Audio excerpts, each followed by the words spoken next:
Everyone, welcome to Lucky Education. और आज हम एक इंटरनेशनल ऑर्गेनाइजेशन डील करेंगे जिसका नाम है फाइव आइज। फाइव आइज के बारे में जानेंगे। फाइव आइज मतलब पांच आंखें। पांच आंखें मतलब क्या? यहाँ पर पांच देशों की चर्चा की जाएगी।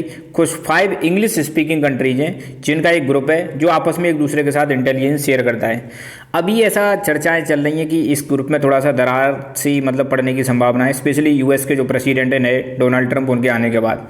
तो देखते हैं भाई फाइव आइज कौन कौन से कंट्रीज का ग्रुप है। पहली बात तो आपको एक चीज़ याद रखनी है कि एक इंटेलिजेंस शेयरिंग ग्रुप है। ध्यान रखना, क्या शेयर करेगा?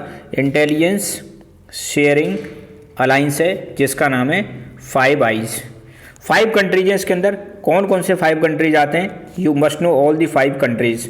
बहुत आसान इंग्लिश स्पीकिंग कंट्रीज हैं, आराम से इनको लिख सकते हैं। सबसे पहले आता है इसमें यूएसए, फिर आता है आपका कनाडा, तीसरे नंबर पर आता है यूके, चौथे पे आता है आपका ऑस्ट्रेलिया और पाँचवें पे आएगा आपका न्यूजीलैंड।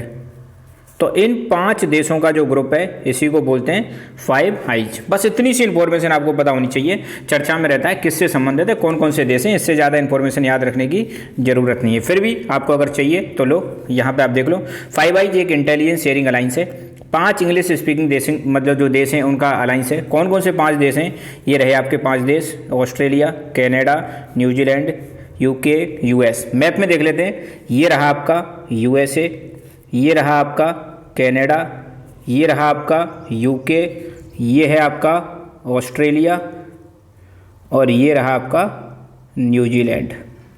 तो इन पांच देशों का क्या है? ये इंटेलिजेंस शेयरिंग ग्रुप है जिसको हम बोलते हैं फाइव आइज। ठीक है, वर्ल्ड मैप की भी चर्चा कर लो। तो थोड़ा ओरिजिन की अगर बात करें, कैसे ओरिजिन हुआ था, तो ऐसा बताते हैं जब सेकंड वर्ल्ड वॉर चल रहा था। आप सबको पता है सेकंड वर्ल्ड वॉर 1939 से 1945 के बीच में चल रहा था सेकंड वर्ल्ड वॉर। उस दौरान यूके मतलब जिसको ब्रिटेन बोलते हैं और यूएस, इन्होंने डिसाइड किया कि हम आपस में इंटेलिजेंस शेयर करेंगे और इन दोनों ने मिलकर जर्मन और जापानीज जो कोड्स थे उनको डिकोड कर दिया, ब्रेक कर दिया। तो फाइनली 1943 में इन्होंने एक एग्रीमेंट साइन किया, ब्रिटेन यूएसए एग्रीमेंट, जिसका नाम है ब्रूसा एग्रीमेंट। तो ये है, यहाँ से इसकी नींव रखी जाती है।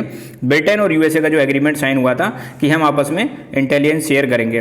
फिर इसी के बाद फिर नया एग्रीमेंट साइन होता है जिसको बोलते हैं यूके यूएसए एग्रीमेंट है। तो यूके यूएसए एग्रीमेंट जो हुआ था साइन, ये 1946 में हुआ था।